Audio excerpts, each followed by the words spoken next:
Buona giornata, ben ritrovati con la prima edizione dei notiziari di Antenna 3 Nord-Est. Come sempre la cronaca in primo piano con tutte le notizie di oggi, a partire dai ladri che ancora stanno mettendo a ferro e fuoco i nostri territori. E poi un'ampia pagina dedicata al maltempo. È ritornata la pioggia questa mattina ed è prevista allerta gialla, stato di attenzione fino alla mezzanotte di oggi. Intanto si contano i danni del maltempo e delle grandinate dei giorni scorsi. In ginocchio alcuni settori della nostra agricoltura, in particolare la produzione delle ciliegie nell'area di Marostica. Di questo e molto altro parleremo nel corso di questa prima edizione del nostro telegiornale, ma cominciamo subito con le notizie dalla Marca trevigiana. Andiamo a Mareno di Piave, dove si è vissuta una mattinata di paura per una donna di 63 anni che si è trovata faccia a faccia con un ladro che stava entrando all'interno della sua abitazione. La donna, per lo spavento, si è sentita male ed è stata portata all'ospedale. Ci racconta tutto, la vedo in collegamento da Mareno di Piave, Marta Zatta. A te Marta, buongiorno. Sì, buongiorno Marta, buongiorno ai nostri telespettatori. Esatto, dicevi bene, noi in questo momento ci troviamo, come dicevi tu, in via Molino numero 20, a pochi passi veramente dalla chiesa, un quartiere, come vedete, residenziale, un quartiere tranquillo. Purtroppo però ieri mattina la casa alle nostre spalle è stata oggetto di un tentato furto, proprio alle 8:30 di mattina, orario che diciamo nessuno si aspettava, tantomeno appunto Anna Zanchetti, la residente insomma di questa abitazione, che al momento non è qui, ma è qui con noi invece l'ex marito Lorenzino Tommasella. Allora Lorenzino, purtroppo appunto ci voleva far vedere anche i segni di effrazione. Un uomo ha tentato di entrare all'interno dell'abitazione. Ecco qua, ok, questo è il segno della porta, sulla porta, ecco qua.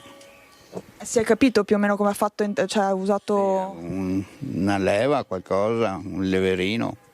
Però non c'è riuscito. No, questo non è riuscito ad aprirlo perché c'era un gancio anche sotto.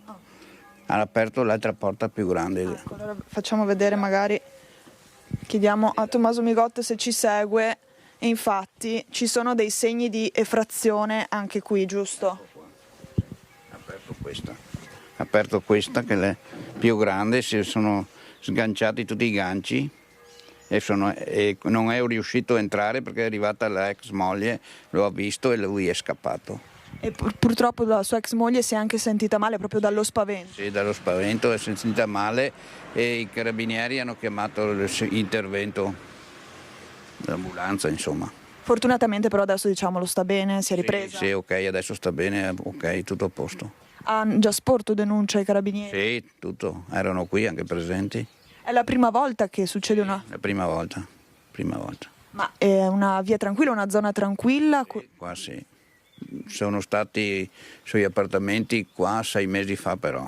Tranquilla, un po', tranquilla. Vi sentite o no al sicuro adesso dopo quello che è successo? Sì, la mia ex sta male veramente, sera, ieri sera tremava, ma l'abbiamo tranquillizzata, insomma, ok. E lei abita qui a fianco, quindi? Sì, abito qua di fianco. Lei aveva sentito i rumori? No, ero via. Sono arrivato dopo 10 minuti che era successo. E i vicini si sono allertati, hanno sentito? Sì, la signora qua si è accorta di uno che è andato dentro dal suo cancello e poi la via non passava più, è tornato fuori e è andato via alla destra di qua. E non è riuscito a vederlo in faccia? Ho visto solo questa persona grande con il cappuccio e stop. Però di là non è uscito dalla sua parte perché era bloccata la stradina. È tornato fuori e è andato verso il centro qua. E ha commesso altri tentati furti, ha fatto qualcos'altro? Non so, no. No, non lo so. Quindi ora rimane diciamo solo la paura, purtroppo? La paura, sì. E basta.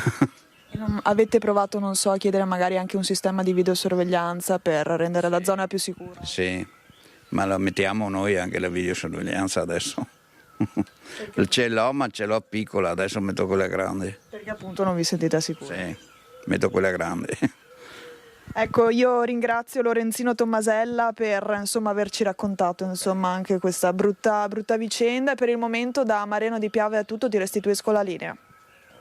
Grazie a Marta Zatta con Tommaso Migot per la parte tecnica. Noi continuiamo con la cronaca e torniamo a parlare dell'incidente che si è verificato ieri a Roma e che ha coinvolto uno studente tredicenne di Pellestrina che è precipitato dal balcone dell'hotel nel quale si trovava appunto la classe. Per tutti gli aggiornamenti andiamo a Mestre dove c'è Edi Calimana. A te Edi, buongiorno. Marta, buongiorno a te e ai telespettatori. Come simbolo ci troviamo di fronte all'ufficio scolastico regionale per raccontarvi quanto accaduto nelle scorse ore. Restano gravi le condizioni del tredicenne che frequentava la seconda media dell'istituto comprensivo Franca Ongaro della scuola media dei Lido e Pellestrina, dove lo studente era in gita a Soriano nel Cimino, in provincia di Viterbo, precisamente con la scuola all'insegna di una gita tra i percorsi e le passeggiate dei borghi verdi del centro Italia. Si trovava lì con un'altra classe e i professori chiaramente che hanno accompagnato i ragazzi in gita, e durante una serata il ragazzo, per raggiungere la stanza accanto, ha scavalcato probabilmente quello che era il balcone della stanza ed è precipitato. A rendere più grave l'incidente non solo l'altezza, pur essendo stata al primo piano la stanza dove si trovava, ma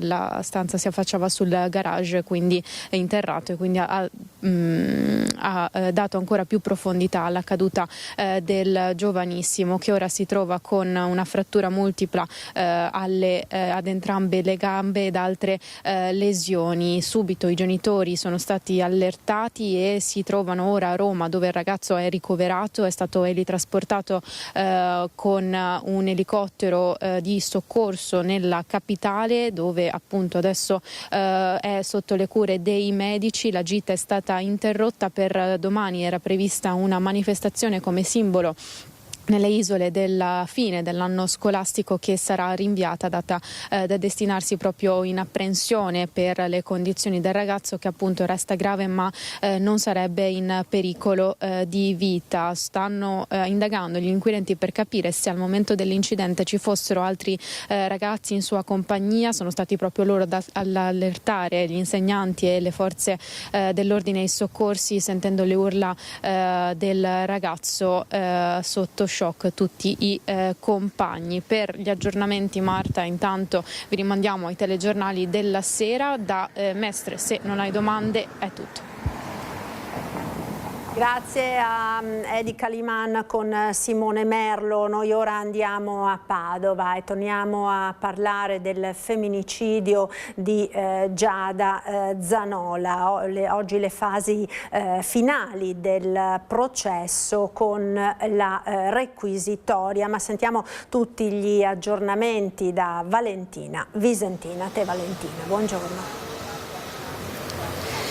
Il pubblico ministero Paola Mossa pochi minuti fa ha chiesto l'ergastolo per Andrea Favero, il 39enne di Vigonza, accusato di aver ucciso la notte del 29 maggio 2024 la compagna Giada Zanola, da cui si stava separando. Il pubblico ministero, al termine di una lunga requisitoria, dopo aver ricostruito nel dettaglio i fatti di quella drammatica notte, ha chiesto per a Favero appunto l'accusa la pena dell'ergastolo, ritenendolo responsabile di omicidio volontario premeditato aggravato dal rapporto, visto che i due avevano un figlio di 3 anni. Anche se la relazione stava finendo, c'era ancora un rapporto, e da qui l'aggravante. Per Favero anche l'accusa di violenza sessuale, perché quella notte, dopo aver stordito Giada Zanola con un potente psicofarmaco, l'ha violentata, ha avuto un rapporto sessuale nel momento in cui la donna non era in grado di difendersi e di opporre resistenza, poi l'ha caricata in auto e quindi gettata dal cavalcavia sopra l'autostrada, inscenandone il suicidio. Tanti punti discordanti nella versione di Favero portati alla luce dal pubblico ministero durante la requisitoria, nella quale poi ha chiarito il movente del delitto. Favero non accettava la separazione che Giada Zanola gli aveva comunicato pochi mesi prima a marzo. È stato un crescendo di atteggiamenti e di azioni che hanno portato poi al delitto. Già da tempo aveva denunciato alle amiche di sentirsi stanca e strana e sospettava che Andrea Favero le somministrasse qualche farmaco. Infatti sul corpo della donna sono stati ritrovati pesanti quantitativi di lorazepam, un psicofarmaco molto potente che quella notte gli era stato somministrato prima appunto di essere lanciata dal cavalcavia. Nella giornata di oggi sono previste poi la requisitoria delle parti civili e nel pomeriggio l'arringa degli avvocati difensori di Andrea Favero.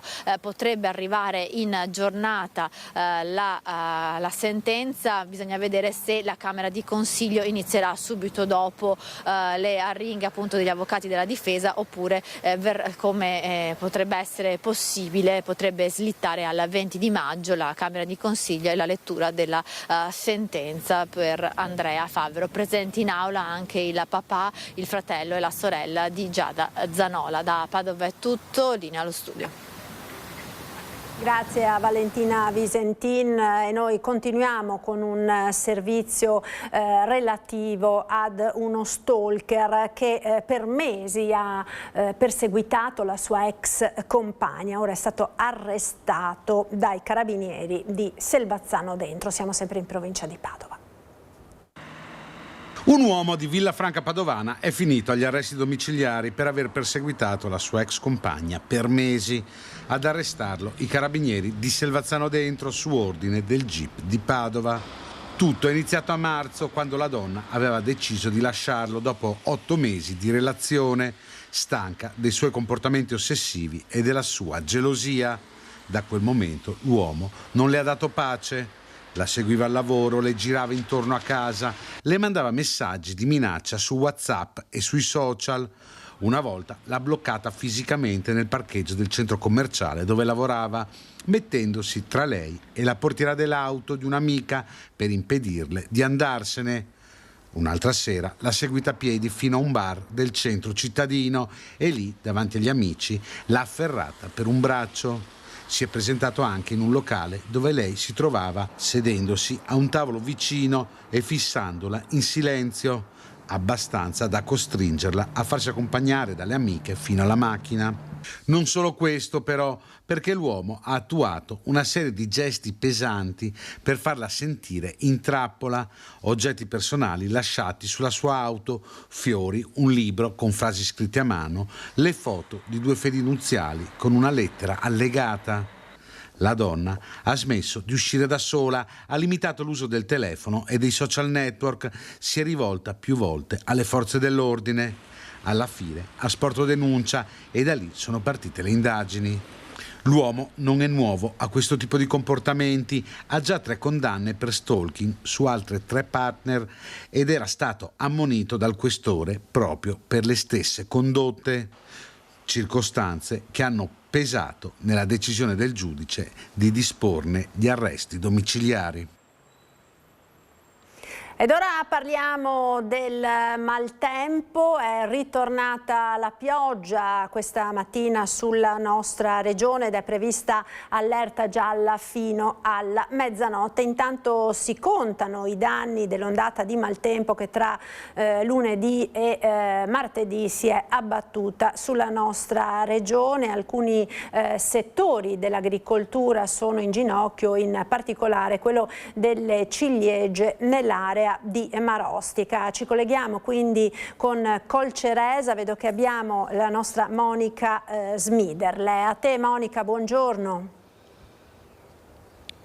Buongiorno a te Marta e buongiorno a tutti i nostri telespettatori. Davvero il maltempo non dà tregua, siamo sotto la pioggia, ieri c'è stata qualche ora di tregua ma adesso da stamattina è tornata appunto la pioggia e a tratti anche in maniera copiosa. Si contano i danni dopo gli eventi di martedì, il mondo dell'agricoltura appunto conta i danni, in difficoltà anche il settore delle ciliegie qui nell'area del Marosticense. Con noi c'è il presidente di Coldiretti Marostica Paolo Bucco che ci ospita nella sua azienda. Vedete alle nostre spalle questa meravigliosa pianta di ciliegie, ma sono ciliegie, è un prodotto che in questo momento non si può raccogliere, così presidente? Sì, è vero, la ciliegia è un prodotto molto delicato e in questo momento non si può raccogliere perché è bagnata. Al minimo ci vuole una mezza giornata di sole in modo che si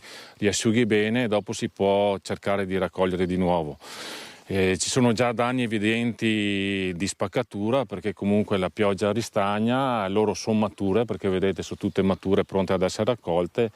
In questo momento il danno grosso è proprio non poter lavorare, non poter essere dentro a fare la raccolta, ecco perché. Chiedo al collega Renzo Rigon di farci vedere i danni che il maltempo sta causando sulle ciliegie, che ricordiamo essere ciliegie IGP. IGP, questa qua è una varietà, una Bigarò, è una varietà precoce, vedi già che iniziano ad avere la spaccatura attorno al manico, dopo questa seguirà anche di lato e queste qua dal punto di vista commerciale non vanno più bene, insomma, ecco. Perciò adesso, specialmente se rimangono bagnati tutta la notte, questo danno diventerà con l'abbassamento della temperatura ancora molto più evidente. Le previsioni meteo infatti non danno nulla di buono, come dicevi Marta è prevista allerta gialla fino alla mezzanotte con forti rovesci, anche grandinate e una riduzione delle temperature e questo metterà in ulteriore difficoltà il vostro settore.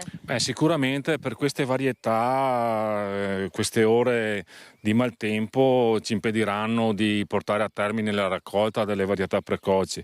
Diciamo che fino adesso il prodotto che è stato raccolto era di ottima qualità, da adesso in avanti è a rischio proprio anche poter raccoglierle. Penso che un terzo, circa un 25%, un 30% verranno persi, insomma, almeno nella mia azienda, stando così le previsioni, insomma. Quindi una perdita del 25-30% del prodotto, delle ciliegie, che naturalmente si traduce in un danno economico. Certo, questo è il valore effettivo, della perdita.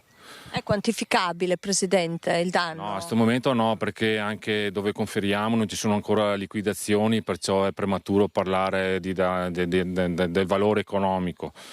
Comunque è un danno anche dal punto di vista, diciamo, sanitario, perché comunque dopo le ciliegie rimangono sugli alberi, perciò ci sono attacchi di malattie, di parassiti e comunque bisogna toglierle lo stesso, perciò un doppio danno, perché dovrai comunque staccarle anche per liberare gli alberi da eventuali parassiti, insomma. Insomma, confidiamo in un miglioramento del tempo a questo punto e velocemente. Speriamo proprio che sbaglino previsioni, insomma, anche se è difficile al giorno d'oggi perché viviamo attaccati alle app di previsioni, perciò speriamo che sbaglino, dai. Marta, da Marostica, da Colcerese è tutto, ringrazio il presidente di Coldiretti di Marostica Paolo Bucco e la linea torna allo studio. Grazie a Monica Smiderle. A proposito di maltempo, proprio ieri il presidente della Regione del Veneto Alberto Stefani ha decretato lo stato di emergenza regionale. La situazione continua ad essere in fase di monitoraggio, ha detto l'assessora all'ambiente Elisa Venturini, alla luce appunto anche di quelle che sono le previsioni per le prossime ore.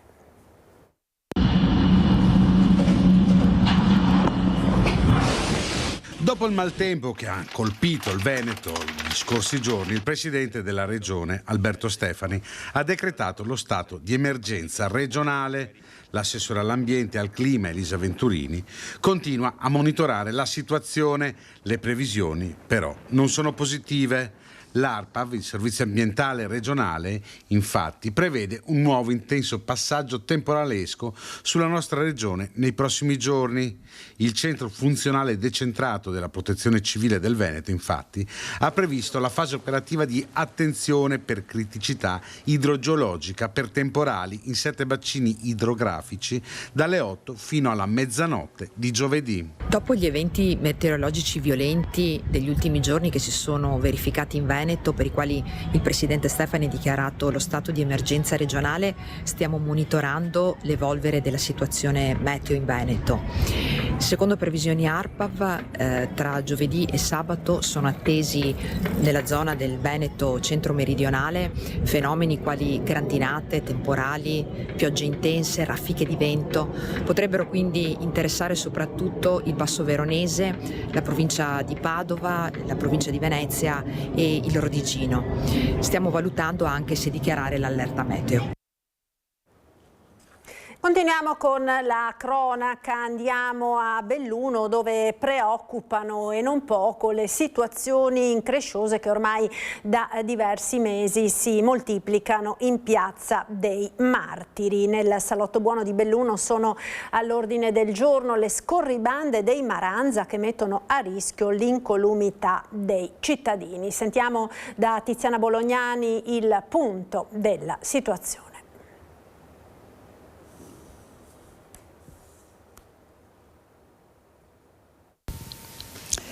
Cittadini esasperati a Belluno per situazioni incresciose che si ripetono ormai da diverso tempo.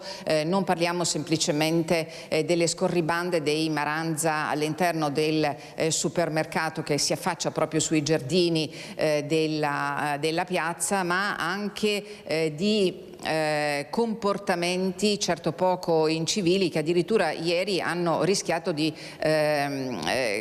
compromettere l'incolumità di chi passeggiava sotto i portici di Piazza dei Martiri. L'assessore Raffaele Addamiano è assessore alla cultura e alla sicurezza del Comune di Belluno e a lui chiediamo innanzitutto che cosa sta succedendo e soprattutto se queste situazioni sono alla vostra attenzione.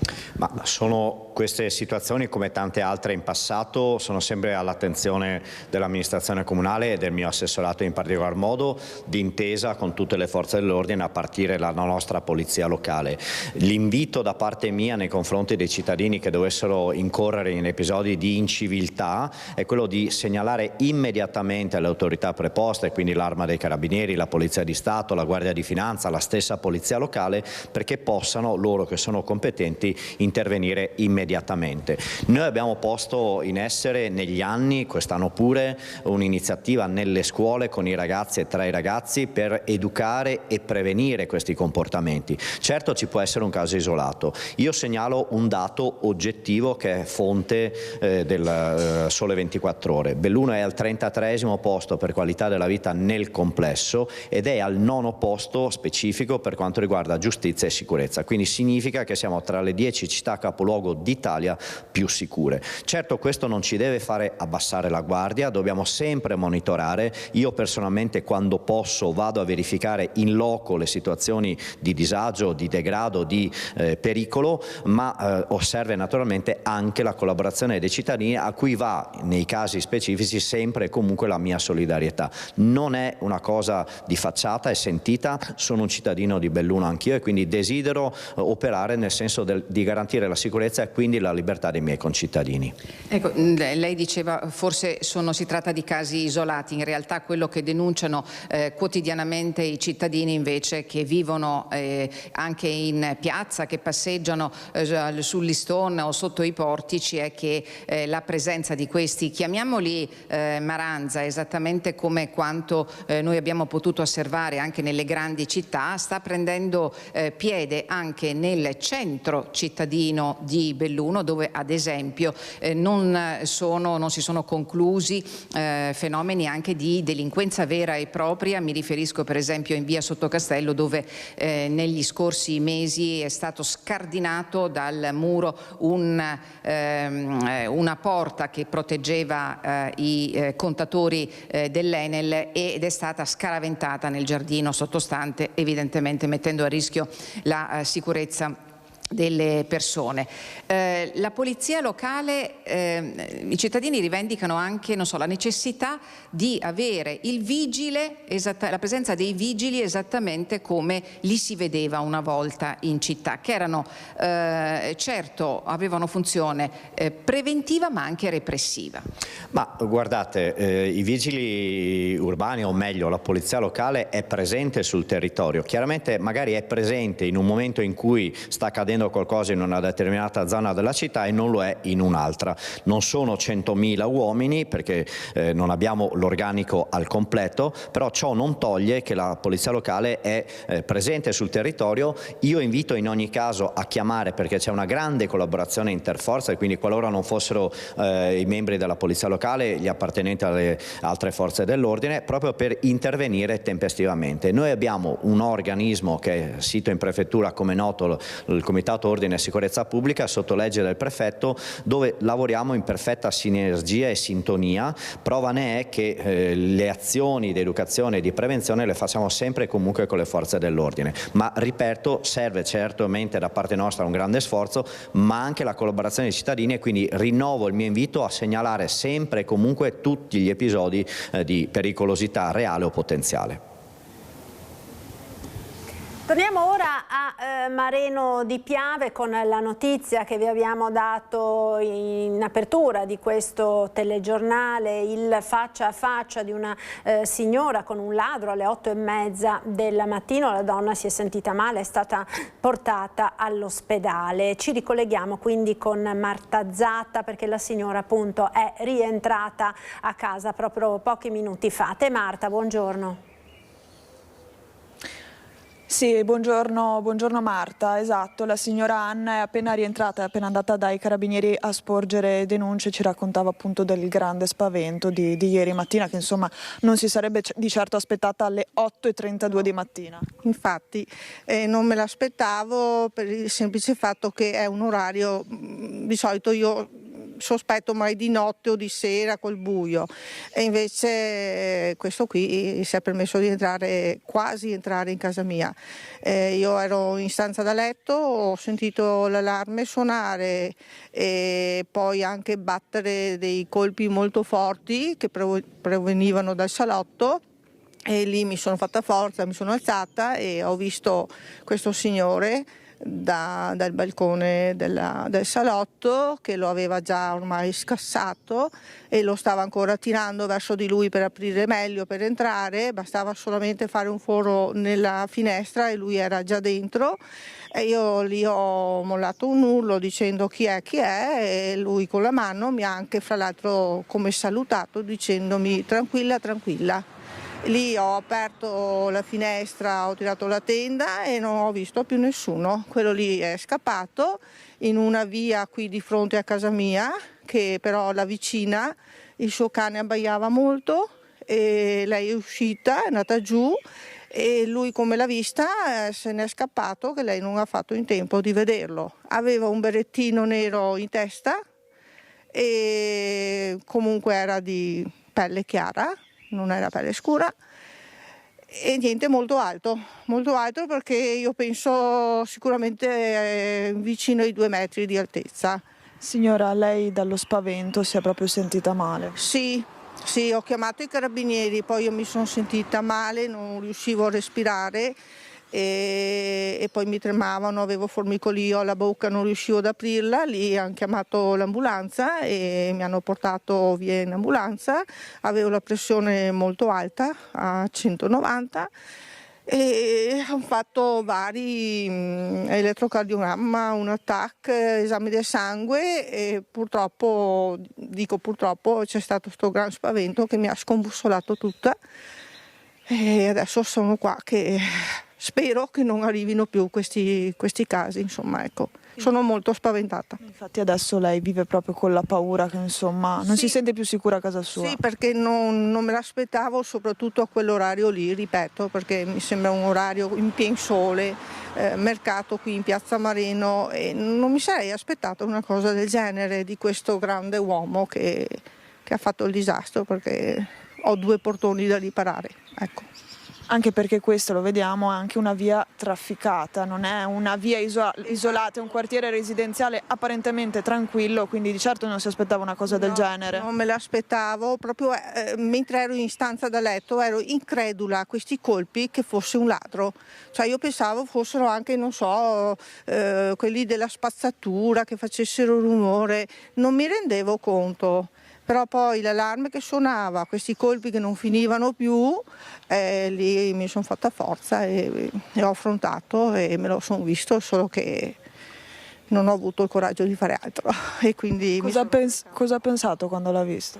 Beh, mi sono chiesta chi è quello e basta, però mi è rimasta quella voglia di rivendicarmi, ma no, non ce la posso fare, purtroppo sono una donna e non riuscirò mai a vendicarmi di queste persone. Spero solo che non mi arrivino più.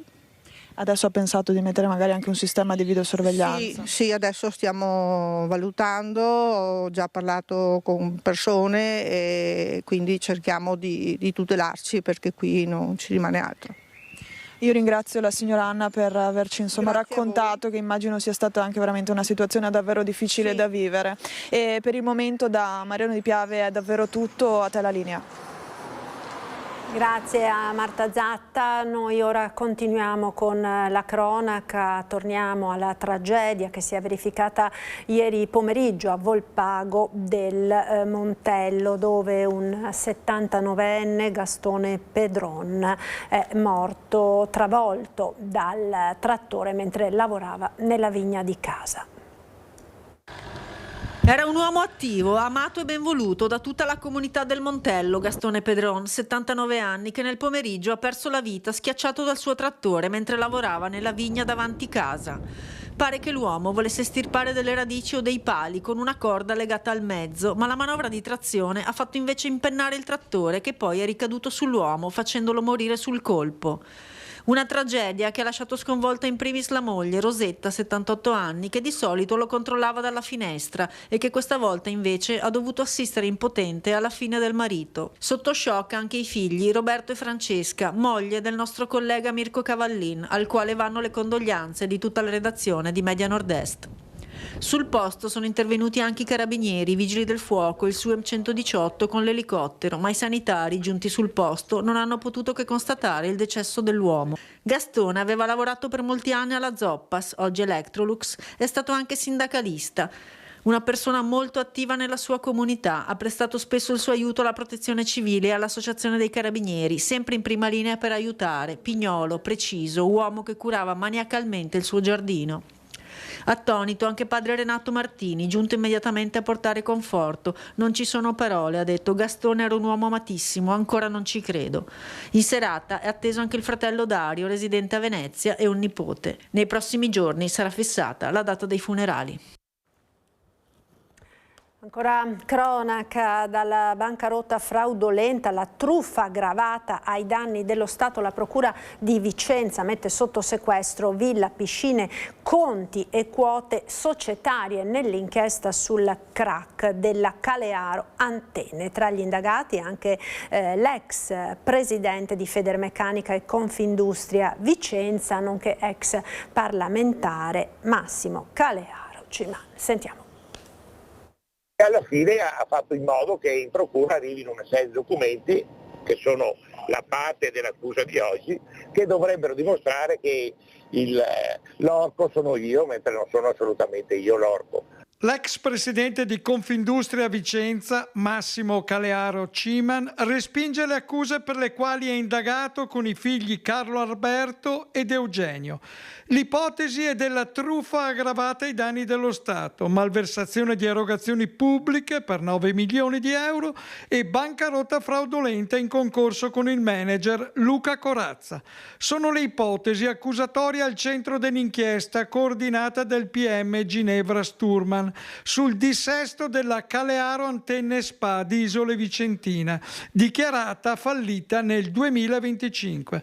Un'azienda che aveva un fatturato di 80 milioni di euro nel 2022 con una perdita di 18 milioni. Sono coinvolti anche i commercialisti Antonio Zaccaria, Adriano Marchetto e Gaetano Terrin del collegio sindacale. La Guardia di Finanza ha eseguito un sequestro preventivo di oltre 2 milioni e mezzo di euro disposto dal GIP. Il PM ne aveva chiesti per 9 milioni di euro. Nel mirino sono finiti una villa con piscina sulle colline di Arcugnano, quote societarie e disponibilità finanziarie. Secondo l'accusa, gli indagati avrebbero utilizzato in modo irregolare oltre 9 milioni di euro di finanziamenti pubblici garantiti dallo Stato. Per gli investigatori, parte dei fondi destinati al rilancio industriale sarebbe stata invece dirottata all'estero, utilizzata per operazioni non coerenti con le finalità dichiarate. Tra gli episodi al vaglio della Procura anche trasferimenti di denaro verso società controllate fuori dall'Italia e l'utilizzo di fondi Covid per spese non ammesse. Massimo Calearo Ciman respinge però ogni accusa. Non ci siamo mai messi un euro in tasca, ribadisce. Il suo legale Marco Dalben sottolinea: il mio assistito Massimo Calearo Ciman è assolutamente sereno, sa di aver operato sempre nell'interesse esclusivo della società, nel tentativo di sostenerla, di sostenere i posti di lavoro e di aver operato in modo trasparente e cristallino. Siamo pronti a contestare le accuse nelle sedi giudiziarie competenti e abbiamo già questa mattina presentato ricorso al Tribunale del riesame contro il decreto di sequestro.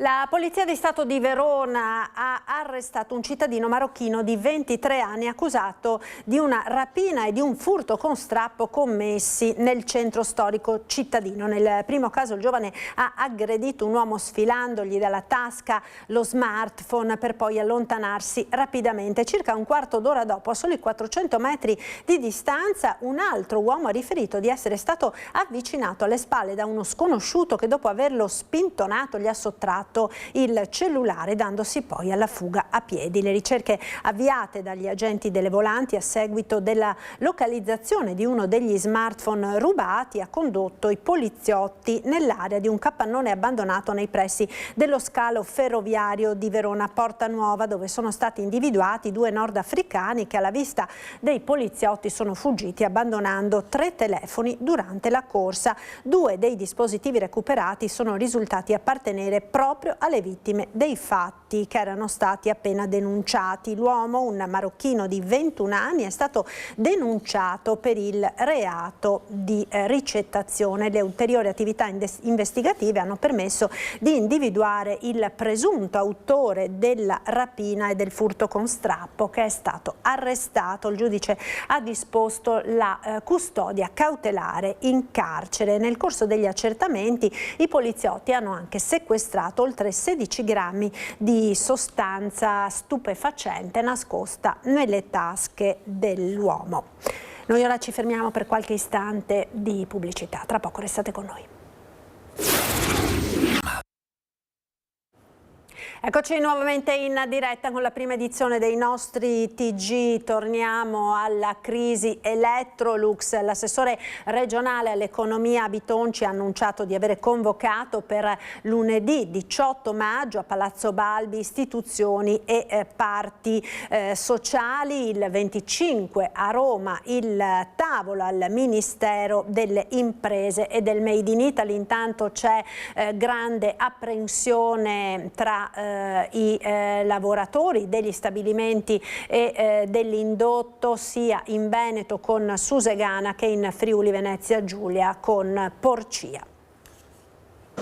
Sì, buongiorno e ben ritrovati da Porcia. Continua il terremoto Electrolux, è proprio in corso un nuovo sciopero all'esterno dello stabilimento. L'avevamo raccontato proprio nella giornata di ieri, la regione Friuli Venezia Giulia ha annunciato e convocato un tavolo preliminare in conferenza programmato per il 18 di maggio con la regione Veneto e i sindacati, poi in vista anche del tavolo a Roma con il ministro delle imprese del Made in Italy Urso. E in Italia, lo stiamo raccontando, rischiano di perdere il lavoro oltre 1700 dipendenti e proprio a Porcia, dove ci troviamo noi adesso, oltre 200 rischierebbero di rimanere a casa, perdendo tra l'altro la produzione delle lavasciuga.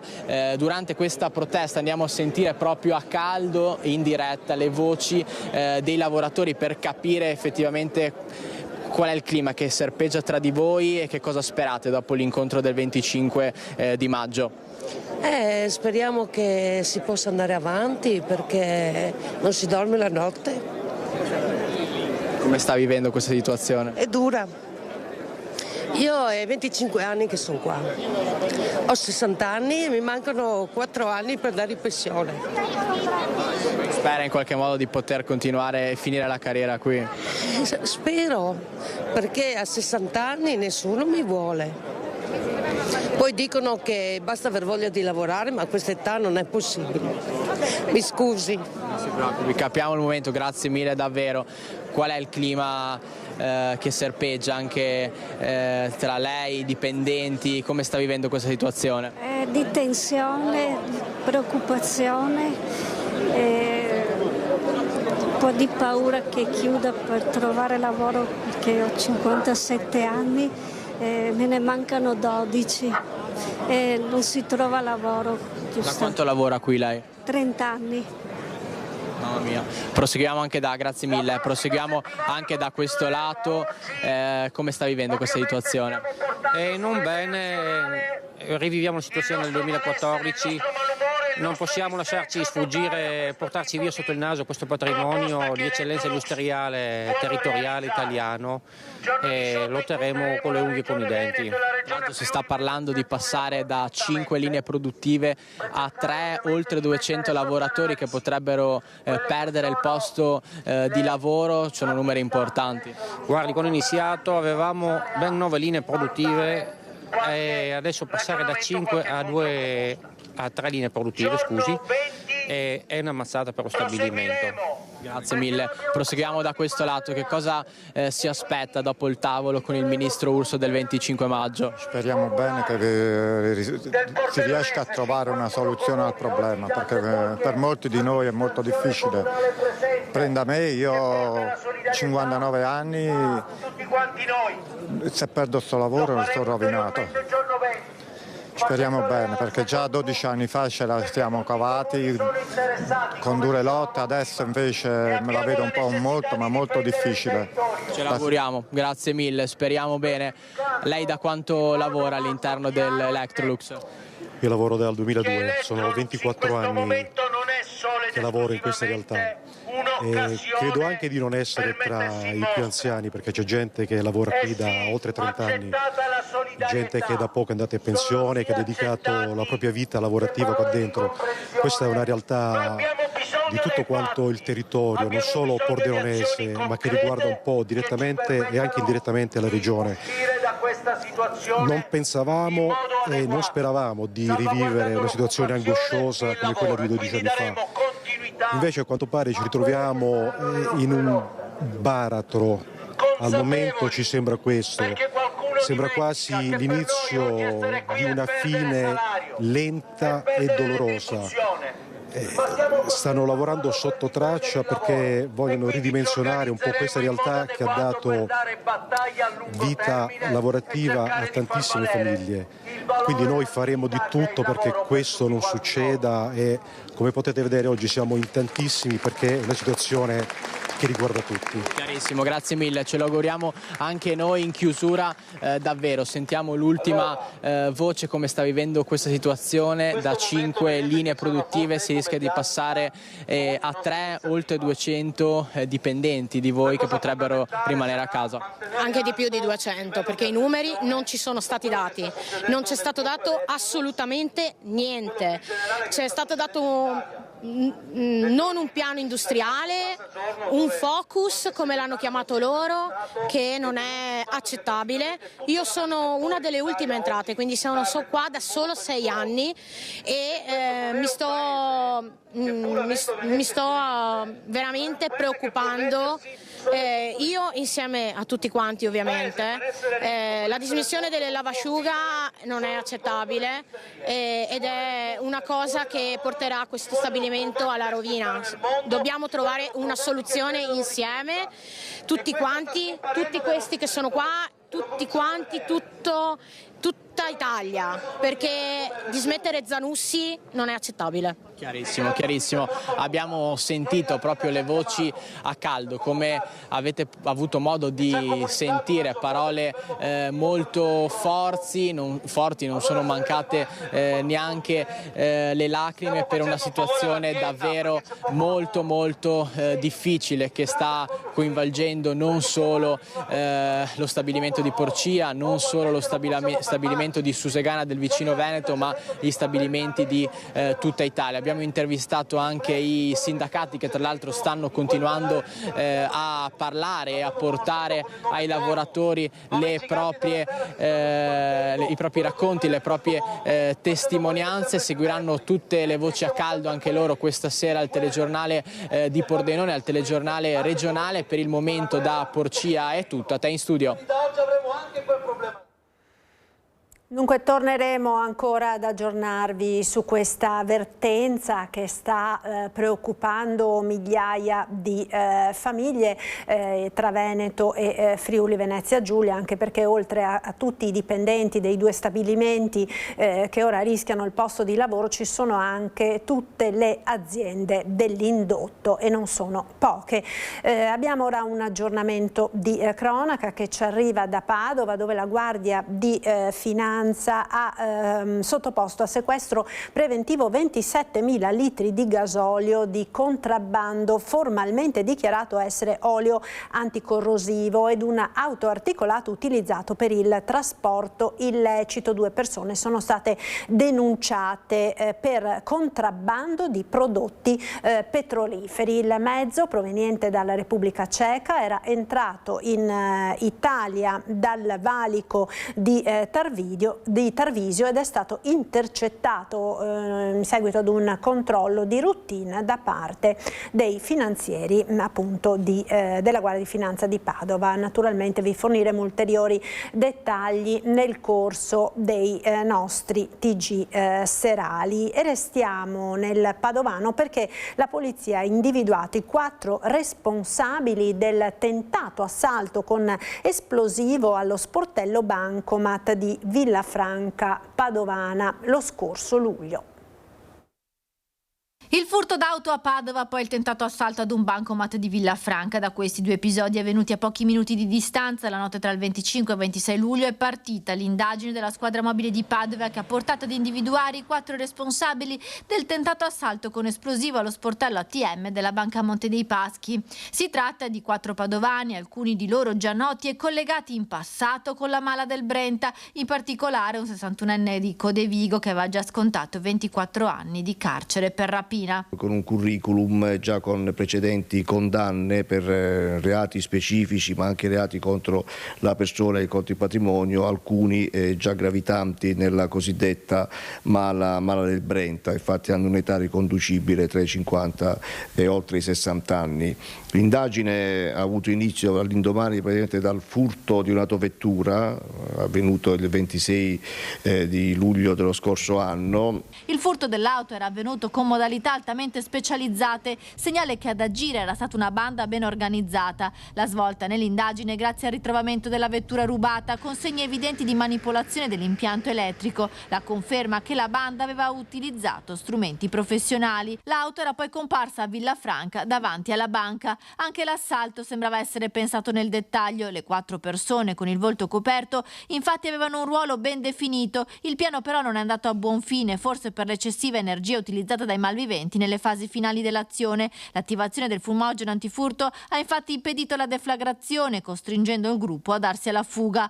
Grazie ai filmati delle telecamere di sorveglianza, i poliziotti hanno ricostruito i movimenti della banda individuando i vari componenti. Le perquisizioni lo scorso 22 aprile hanno portato al sequestro di passamontagna, indumenti utilizzati per l'assalto e di un jammer per disturbare le frequenze. Si stanno anche ricostruendo investigativamente anche altri colpi avvenuti in quello stesso periodo per per così verificare un eventuale loro coinvolgimento anche in questi altri tipi di assalti. I 4 indagati forse stavano progettando un nuovo colpo. La procura ha così chiuso le indagini e richiesto il rinvio a giudizio per il reato di furto dell'autovettura utilizzata per l'assalto e il tentato furto aggravato allo sportello bancario. Il colpo da 600.000 euro agli artigiani veneziani di Fossò del 2024. È stata sgominata dai carabinieri la banda specializzata nei colpi ai poli logistici. 8 rumeni sono stati arrestati.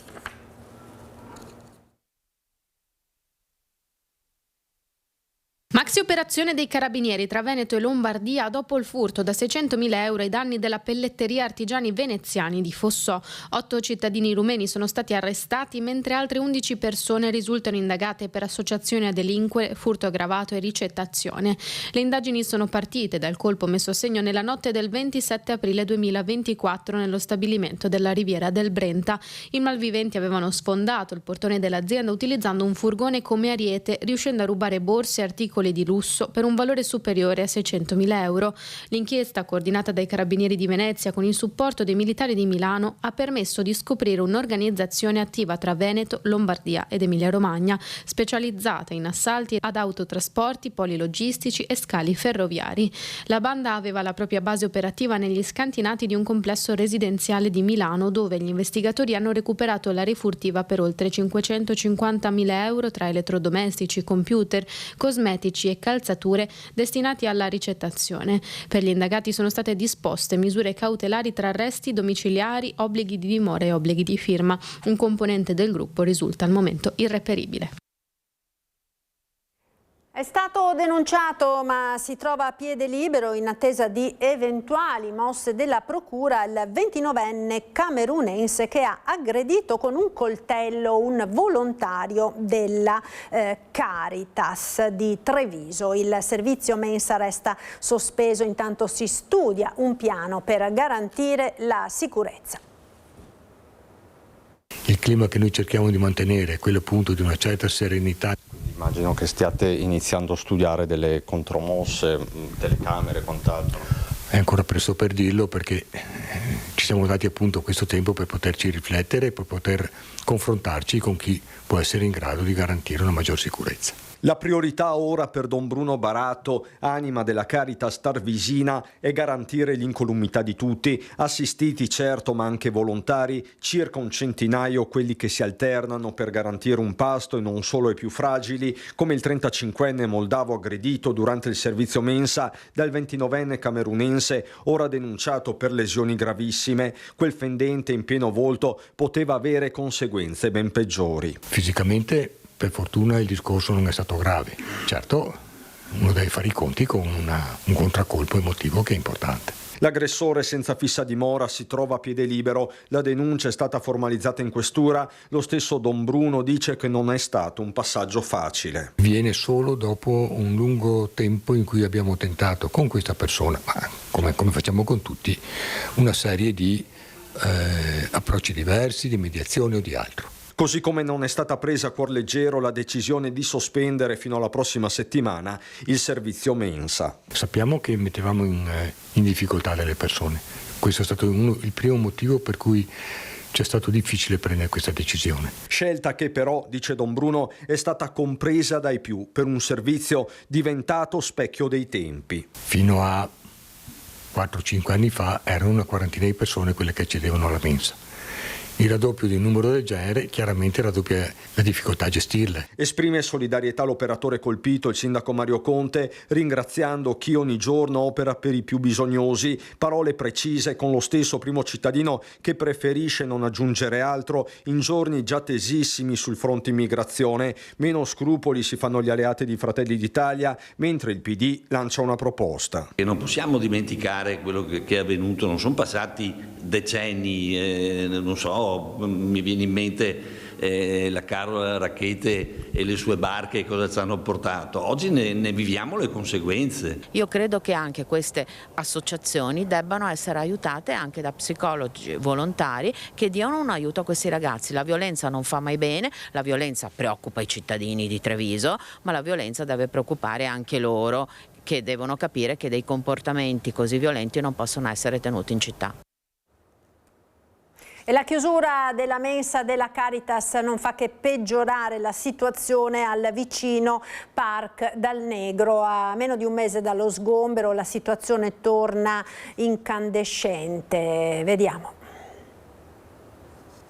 Caritas è chiuso, che problema mangiare, tutti 104 persone problema. Mangiare non c'è. Non nascondono il loro smarrimento alcuni degli occupanti del Park Dal Negro, abituati a recarsi alla vicina Caritas per il loro unico pasto caldo della giornata. Peraltro qui nei meandri del multipiano il 29enne camerunense denunciato per l'aggressione al volontario della mensa avrebbe bivaccato in più occasioni. A febbraio, racconta chi frequenta la zona, accendendo addirittura un fuoco, poi spento dai pompieri. Dal Negro che diventa cassa di risonanza di un degrado e di una violenza che paiono crescenti, nonostante lo sgombero avvenuto poco meno di un mese fa. A raccontarlo una serie di episodi, l'ultimo in ordine di tempo nella prima serata, quando un trentenne pakistano è stato visto camminare sulla copertura dello stabile tra i pannelli fotovoltaici. Una passeggiata pericolosissima al 7° piano che poteva trasformarsi in tragedia, con l'uomo totalmente alterato dai fumi dell'alcol.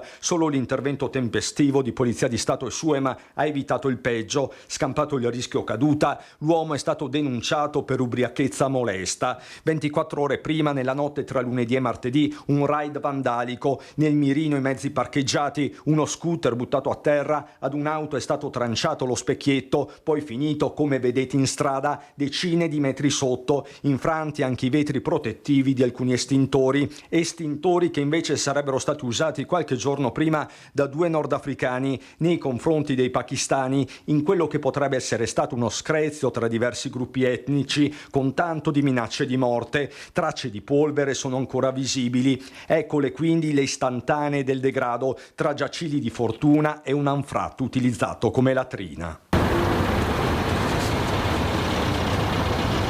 Circa 30 attualmente gli occupanti. In queste ore un nuovo gruppo è arrivato dal Nepal. Quest'uomo, Rai, 38 anni, ha un appuntamento in questura per la pratica di asilo il prossimo 8 luglio. Nel frattempo si resta al Dal Negro. Alternative al momento non ci sono. I'm still in parking area here and top side. No place here sleeping. Alex Marangon potrebbe essere stato aggredito sulla mano sinistra, individuata una ferita da difesa ed alcuni traumi potrebbero essere stati inferti da terzi. Sono state depositate le perizie mediche e cinematiche dei consulenti della famiglia del giovane di Marcon morto a Vidor.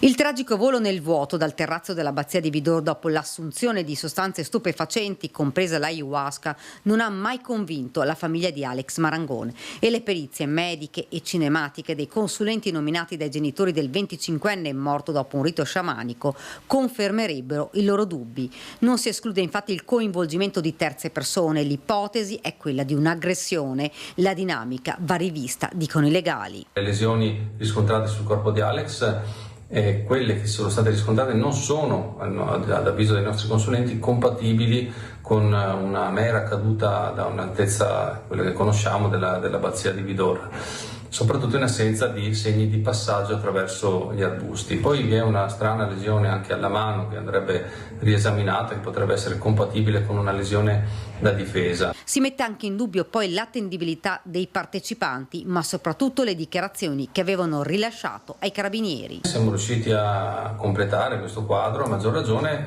una volta ricevuti gli accertamenti tossicologici che ci parlano di una situazione che non poteva certo essere considerata come attendibile, parlo delle dichiarazioni di chi era presente, proprio per la questione dell'assunzione della sostanza stupefacente. L'analisi sul capello dei partecipanti al rito sciamanico aveva rivelato che 16 persone su 17 avevano assunto l'ayahuasca, 7 di loro anche la cocaina. Quindi su questo noi chiediamo chiarezza, lo abbiamo fatto come sempre in punta di piedi nel rispetto di tutti, però credo che la famiglia Marangon abbia diritto di avere una verità certa su quello che può essere la causa della morte dell'amato Alex. Al momento è aperto un fascicolo per morte in conseguenza di altro reato e cessione di stupefacenti a carico degli organizzatori della serata, Andrea Zuin e Tatiana Marchetto, la moglie del proprietario dell'abbazia Alexandra De Sacco, e i 2 curanderos colombiani, Johnny Benavides e Sebastian Castillo,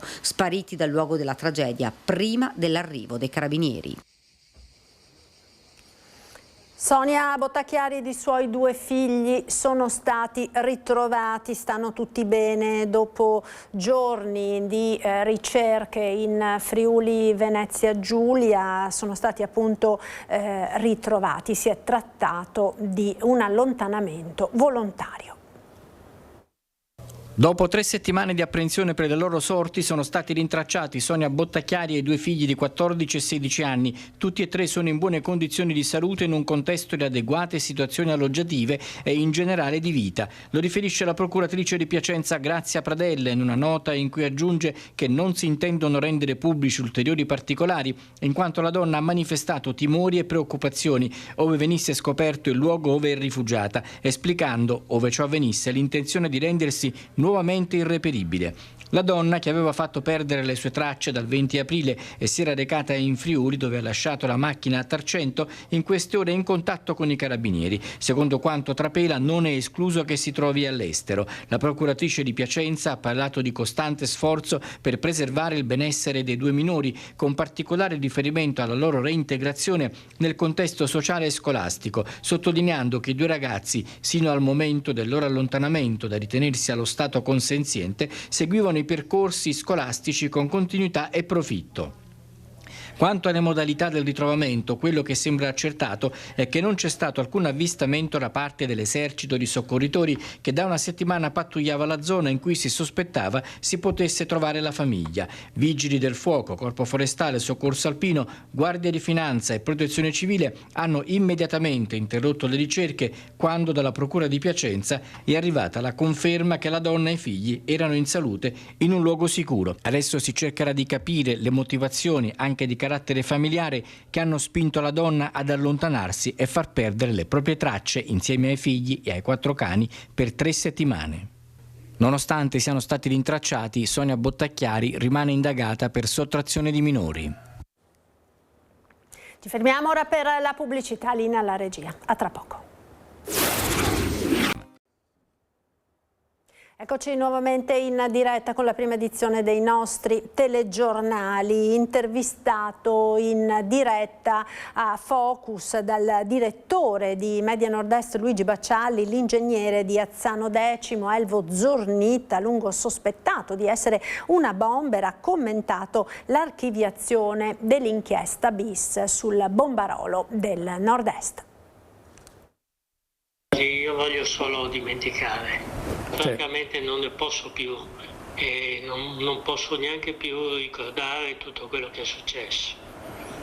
Voglio effettivamente un po' di oblio. Lasciarsi tutto alle spalle dopo 22 lunghissimi anni sotto indagine con il sospetto di essere una bomber. Questo chiede nell'intervista rilasciata in diretta a Focus al direttore di Media Nord-Est Luigi Baccialli l'ingegnere di Azzano X Elvo Zornita, oggi 69enne, commentando l'archiviazione dell'inchiesta bis sul bombarolo del Nord-Est disposta dal GUP di Trieste. Vicenda chiusa, ma quanto dolore. Come persona che non c'entrava niente in quello che è successo, mi sono trovato catapultato in una giostra di cui non avevo certamente il controllo. Purtroppo devo dire che in questo senso i media giocano sempre un ruolo fondamentale. 22 anni sotto assedio, un'esistenza stravolta, dice, il peso di un processo giudiziario e mediatico insieme, e il pensiero va a quello che oggi accade a Garlasco. È un percorso percorso che porta a una sfiducia, a una incapacità di reagire. Francamente non penso che nessuno possa meritare questo.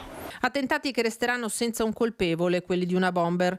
Questa l'idea che Zornitta si è fatta di lui. Una persona che colpisce indifferentemente vecchi e bambini, che non ha ovviamente uno scopo, perché una persona con uno scopo come minimo lo dichiara. Secondo me è effettivamente una persona che ha qualche problema mentale.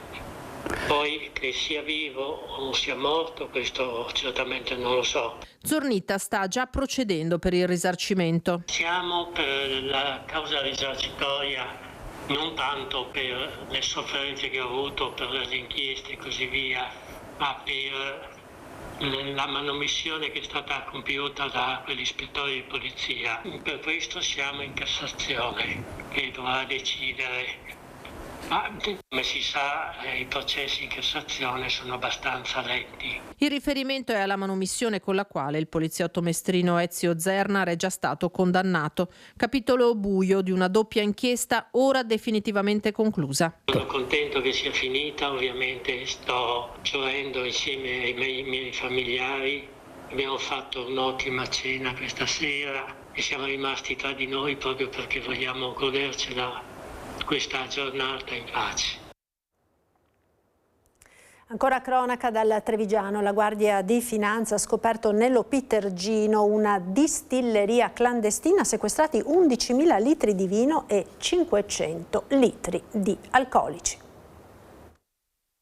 Un alambicco, delle cisterne utilizzate per la produzione, 500 litri di grappa e 1.500 kg di vinaccia pronta per la distillazione. Tutto sequestrato. È il bilancio dell'operazione delle Fiamme Gialle di Treviso, che hanno scoperto una distilleria abusiva che produceva alcolici per una cantina dello Pitergino. L'attività nasce da un controllo stradale in cui era stato fermato un veicolo commerciale che trasportava vino privo di etichettatura. Da qui è scattato il controllo della cantina produttrice dei 750 litri di vino irregolarmente trasportato. Individuare e sequestrare oltre agli 11.000 litri di vino in esubero anche oltre 100 litri di grappa e 50 litri di liquore privo dei contrassegni di Stato e di qualsivoglia etichettatura. I prodotti sequestrati erano nascosti in un magazzino per gli attrezzi. I finanzieri hanno quindi ricostruito la filiera di produzione dei distillati, identificando il produttore sottoposto a perquisizione con la scoperta di 500 litri di grappa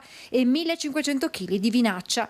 Il distillatore e il titolare della cantina, quest'ultimo dovrà anche rispondere per le sanzioni amministrative sulle eccedenze di vino rispetto alle giacenze contabili, sono stati denunciati per fabbricazione clandestina di alcol e sottrazione al pagamento dell'accisa sulle bevande alcoliche. Tragedia di Cadiraio in tribunale a Treviso, il drammatico racconto dei colleghi di Marco Bettolini, l'enologo 46enne di Bassano del Grappa, deceduto nel settembre del 2023 in un'autoclave dell'azienda vitivinicola.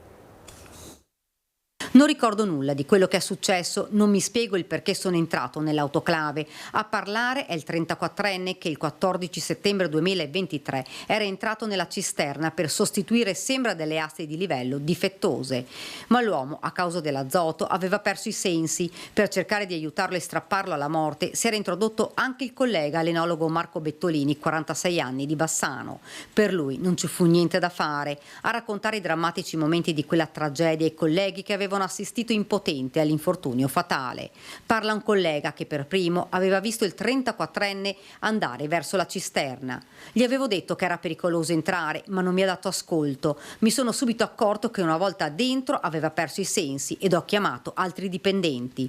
Sul fondo della cisterna c'erano i residui di vino. Bettolini a quel punto aveva provato a salvare il collega, lo aveva raggiunto ed era riuscito a prenderlo per un braccio, continua il racconto, ma poi era caduto con la testa prona in avanti. Immediato l'allarme, l'arrivo dei vigili del fuoco che avevano estratto dall'autoclave i 2 dipendenti. Il 34enne è riuscito a salvarsi. Per Bettolini non c'è stato più nulla da fare. In aula anche la moglie della vittima, che ha raccontato che il marito avrebbe voluto cambiare lavoro. Il tragico destino non gli ha lasciato scelta. Sparatoria di Mogliano Veneto, il motivo della controversia era una giovane contesa da 2 pretendenti. Il grave episodio, lo ricorderete, si era verificato lo scorso 10 di novembre. I carabinieri hanno arrestato 2 fratelli albanesi. Le 2 fazioni, tutti cittadini albanesi, si erano dati appuntamento a Mogliano Veneto, in via Italo Svevo, a pochi passi dal liceo Oberto, per un regolamento di conti. I 2 gruppi erano arrivati armati fino ai denti, coltelli e pistola. Una discussione che era subito scoppiata in rissa. Poi i colpi esplosi e i difendenti, che avevano raggiunto 3 persone. Il motivo della controversia era una ragazza moldava contesa fra 2 uomini. Le indagini, coordinate dai carabinieri del nucleo investigativo di Treviso, si sono concluse. Un'indagine serrata, proprio perché l'episodio aveva destato allarme sociale, soprattutto nella comunità di Mogliano e nei comuni limitrofi. Avevamo da subito individuato un gruppo che poteva corrispondere a quelli che erano gli aggressori e attraverso le attività tecniche siamo riusciti poi a identificare questi soggetti in appunto questi fratelli albanesi residenti nel veneziano. Si tratta di 3 fratelli albanesi residenti a Mestre. 2 sono stati arrestati, un 31enne sottoposto agli arresti domiciliari con braccialetto elettronico e un 22enne destinatario della custodia cautelare in carcere. Un terzo fratello ha ricevuto l'avviso di garanzia e presto sarà interrogato. I 2 arrestati hanno precedenti penali? Sì, sono tutti con precedenti penali, diciamo per reati contro il patrimonio e contro la persona. L'attività investigativa dei militari dell'Arma, coordinati dalla Procura di Treviso, ha consentito di ricostruire la dinamica dello scontro. Nel corso della violenta rissa erano stati utilizzati coltelli e anche un'arma da fuoco clandestina. A riportare le conseguenze più gravi era stato un 34enne senza fissa dimora ferito da colpi d'arma da taglio e successivamente arrestato nell'immediatezza per aver esploso alcuni colpi di pistola e già condannato. Un 35enne residente a Mestre colpito al torace ed un altro 35enne veneziano che aveva riportato diverse ferite penetranti agli arti e al fianco, anch'essi tutti di origine albanese. Agli indagati sono stati contestati a vario titolo i reati di rissa aggravata, tentato omicidio e porto abusivo di armi e oggetti atti ad offendere. Andiamo a Bassano del Grappa, ora dove i controlli della polizia locale stanno portando frutti, in particolare contro la diffusione di alcol e droghe tra i minorenni. Arriva una nuova stretta a Bassano contro la somministrazione di alcol ai minori di 16 anni. Grazie ai maggiori controlli della polizia locale succede che qualche esercente, annusato il pericolo della sospensione della licenza, decida di chiudere per ferie prima di essere raggiunto da un provvedimento. Noi siamo convinti che determinati luoghi che già sapevamo discutibili vanno monitorati e ci mettiamo a far noi il posto fisso di vigilanza per permettere all'esercente di mollare l'osso, perché per noi la cosa fondamentale è togliere la possibilità a questi signori di fare affari con i minori. Sta diventando sempre più importante anche la collaborazione dei genitori. Quello che non pensavamo, abbiamo anche l'alleanza, diciamo, di alcuni genitori che cominciano a rendersi conto della gravità della situazione e che ci coinvolgono mandandoci foto di figli distesi a terra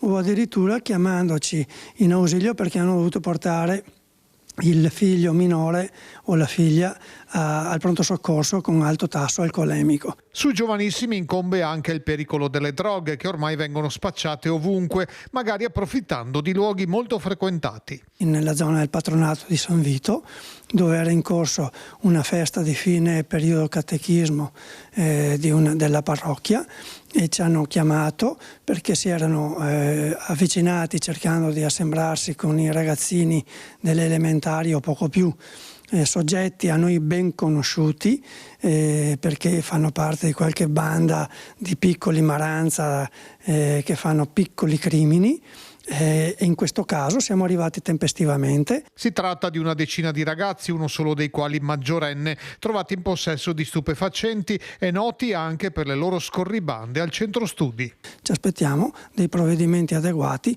per poter allontanare almeno i registi di queste piccole bande, allontanarli al territorio bassanese.